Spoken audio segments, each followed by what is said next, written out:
Now, how I get back to California is because while I was in Lake County and going to school, the middle sister decided, hey, let me send you an olive branch. Here's an application. Fill that thing out and see if they accept you. So my mom's like, hey, it couldn't hurt, always co-signing. So I said, okay, fill it out, think nothing of it, because I'm going to Vegas. So I don't care. I stay in Vegas as long as I need to stay in Vegas until I can go somewhere else. But I didn't have any other backup plan. I just was going with the flow at that point. So I fill out the application. It is a Section 8 application, affordable housing, HUD, hood type shit. So I go, okay, leave it alone, keep on going. Not knowing those things that happened in the last few parts are going to come back. That's why I said the divorce and the domestic violence. Okay. So fill that out, put my stuff in storage, pack us up, leave that man in jail, get to Vegas. Okay. Stay in Vegas for a couple of years. As you hear in the last video, things kind of went crazy. I lost my job. The license got suspended. Car got towed. Went to jail. Yada, yada, yada. My kid had to go with her daddy for a few months. I was staying with the guy I was dating. It was a lot of crazy shit. And then,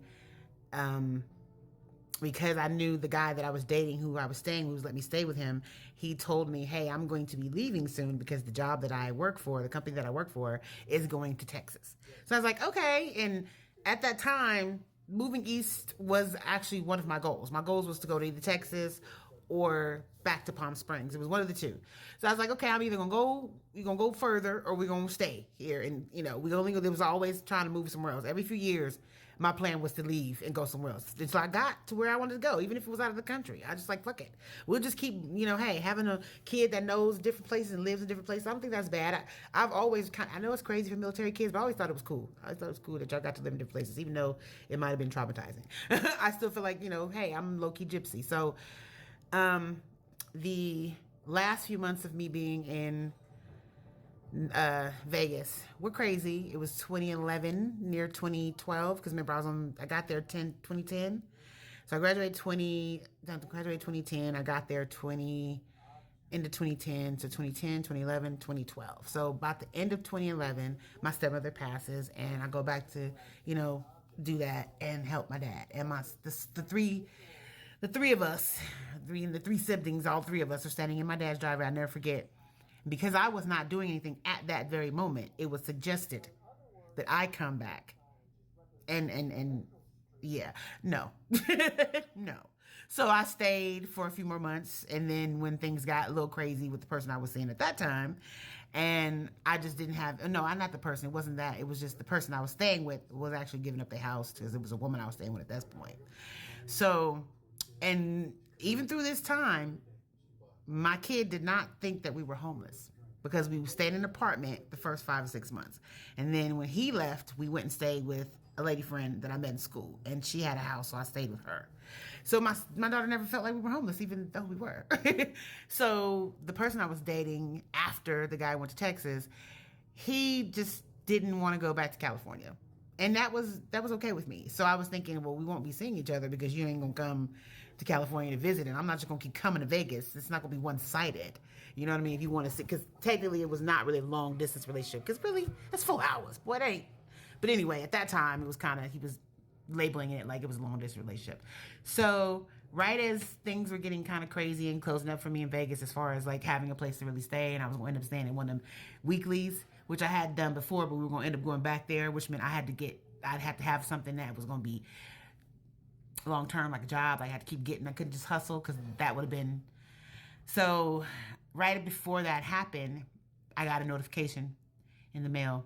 First, I got some money back because I used to work at Sally's many moons ago when I was in recovery in Oakland. So I got some money back from Sally's. That was the money that got us to LA. Secondly, my mom and my sister or somebody sent me an email and told me, no, the county sent me an email and a letter to my mom's house. And I had my mom open it. And she said they accepted you to the housing program. So that's how I got back to LA. I decided to port. They wanted me initially to be up in the Bay because that's where I was accepted in that program, but I was able to port out because of my situation with the domestic violence.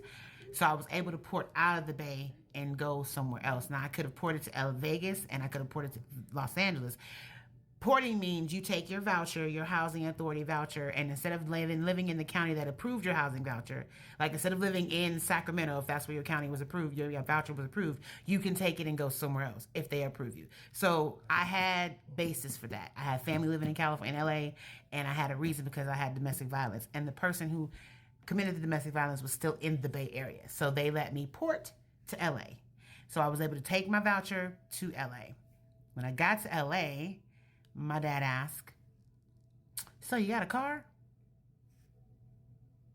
What? Really? And then proceeds to ask me, "Do you want a car?" Clearly. And then, "Well, how much is your license?" Now, mind you, I had the ticket back in Nevada. I couldn't pay all the ticket. I ended up doing some time in Nevada because the ticket didn't get paid, and I didn't finish my community service on time. So I ended up having to finish them 45, 50 days in jail.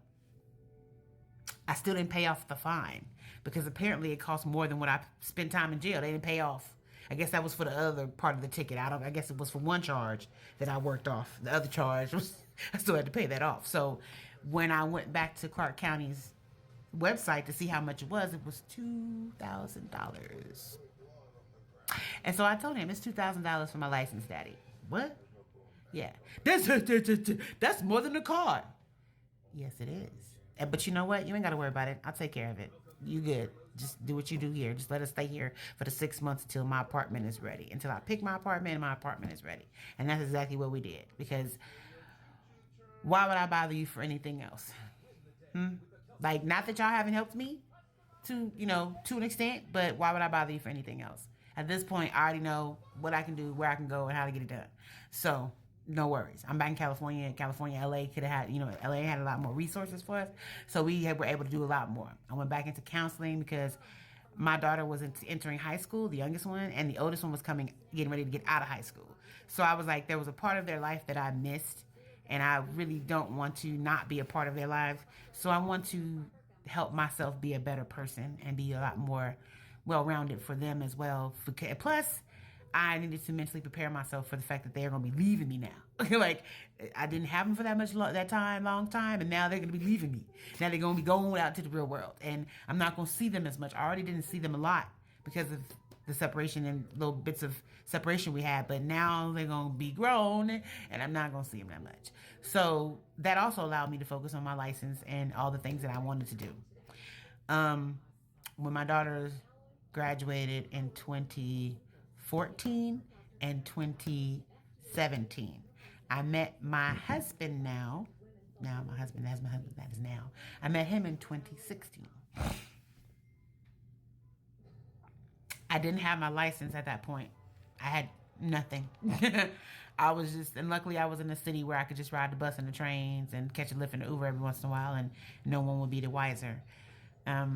But the sting was always there. It was a stinging feeling because when people would ask you why you don't pursue this type of job or why you don't have a better type of job, and you literally don't want to have to go over the whole thing again about why you don't have your license, and then when you tell somebody you don't have your license and why you don't have your license, they look at you like that's the most absurd thing they've ever heard, because what they'd say is, "Oh, I'm used to hearing men owing child support, but I've never heard of a woman owing child support." So there was always this little thing hanging over my head that this bitch owed child support. And